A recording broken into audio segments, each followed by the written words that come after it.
요즘 재개발, 재건축 시장에서 가장 뜨거운 이슈는 바로 분담금인 것 같은데요.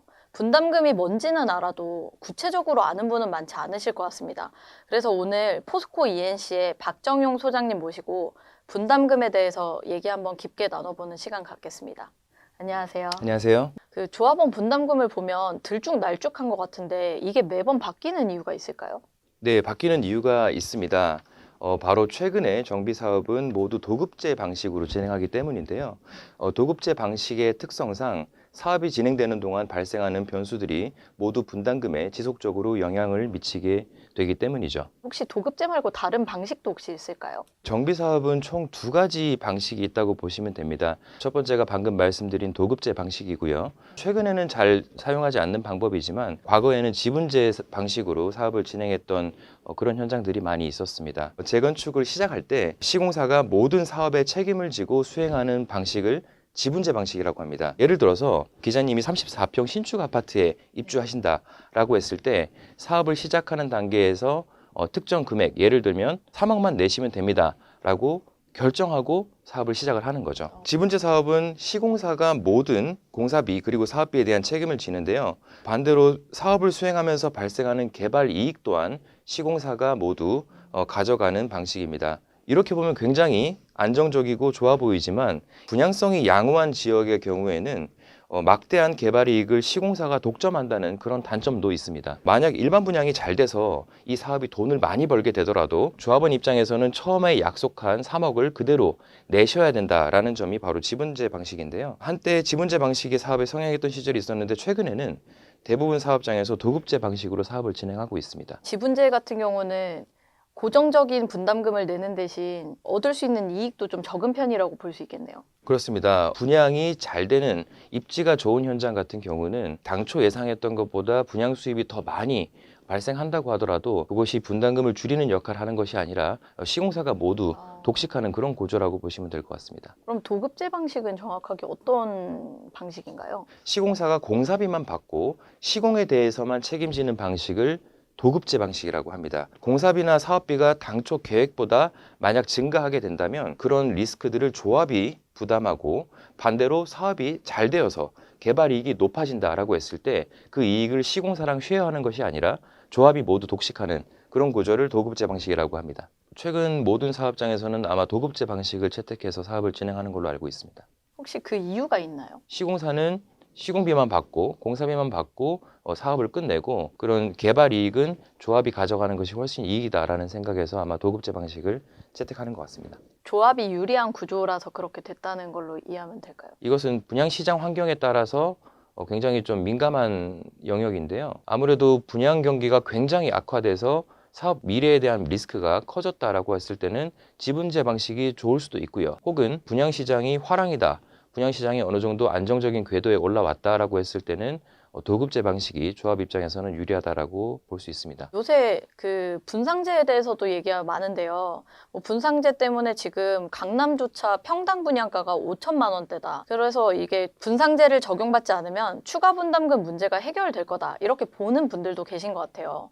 이게 정말로 분상제가 없어져서 평당 1억 원에 분양 가능하다. 이런 상황이 된다면 추가 분담금 문제가 다 없어진다고 볼 수 있을까요? 다 없어진다라고 표현하기는 조금 어폐가 있는 것 같고요. 아마 드라마틱한 효과는 있을 것 같습니다. 분양가 상한제라고 하는 그런 제도 자체가 현재 시세와의 괴리가 너무 크다 보니까 만약에 분양가 상한제가 폐지돼서 시세에 인접하도록 분양가를 받을 수 있다면 그 혜택을 모두 조합원님들이 가져가게 되는 것이겠죠. 분양가 상한제에 대해서 조금 더 설명을 드리면 분양가를 결정하는 권한을 시행자인 조합이 아니라 국토부에서 가져간다는 겁니다. 어느 정도 주택 가격 안정화를 위해서 국토부가 특정 툴을 통해서 분양가를 지정을 해주는 건데요. 분양가 상한제에서 분양가를 책정하는 기준은 택지비, 즉 땅값과 건축비, 우리가 기본형 건축비라고 하는데요. 실제로 주택을 짓는 데 들어간 비용을 건축비라고 합니다. 그런 부분들을 환산해서 분양가를 결정을 해주는데 그러다 보니 분양가 상한제 지역에서의 일반 분양가는 실제 거래되는 시세와 굉장히 큰 차이를 보이고 있습니다. 그러면 이게 분상제가 풀리면 어떤 지역들이 혜택을 입는지도 좀 알 수 있나요? 분양가 상한제는 실질적으로 작년 초에 서울 대부분 지역에서 해제가 되었습니다. 굉장히 좋은 일이었는데요.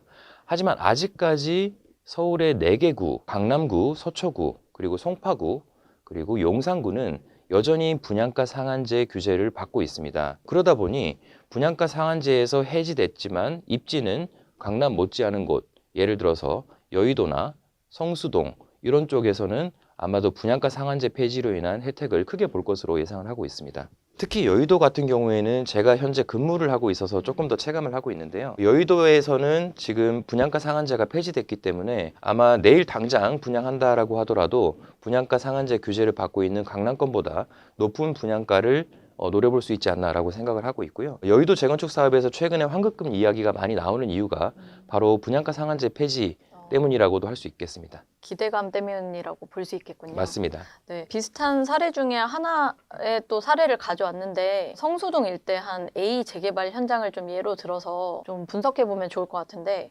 이곳은 지금 70층 이상의 초고층으로 건축을 하겠다. 그래서 분담금은 늘지 않을 거다. 뭐 이런 식으로 조합에서 말씀을 하고 계신데요. 층수가 높아지면 사실 공사비도 높아지는데 이거는 일반 분양분이 늘어나서 가능하다고 볼 수 있는 걸까요? 그리고 분상제 영향도 있다고 볼 수 있는 걸까요? 그렇습니다. 지난 시간에 제가 잠깐 말씀드렸듯이 초고층 아파트 자체는 일반 아파트보다 시공비가 높을 수밖에 없는 구조입니다. 일반 아파트보다 높은 공사비를 지급하고도 분담금이 늘지 않는다라는 결론이 도출되었다라고 하면 그것은 아마 성동구가 분양가 상한제 지역에서 해지되었기 때문이 아닐까라고 생각을 하고 있습니다.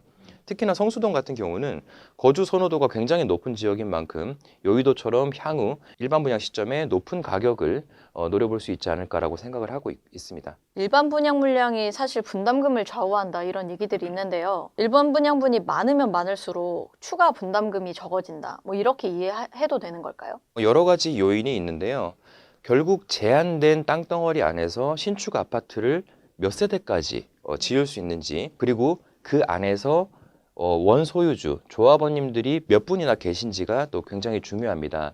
또 한 가지 변수는 일반 분양 개수가 많은 것도 중요하지만 높은 가격에 완판시키는 게 중요하겠죠. 반대로 일반 분양 개수가 많은데 완판을 못 시키거나 혹은 분양가를 낮게 받을 수밖에 없다라고 했을 때는 사실 개수와 무관하게 분담금을 줄일 수 없다라고 보시면 될 것 같습니다. 그리고 또 다른 사례를 한번 보겠습니다.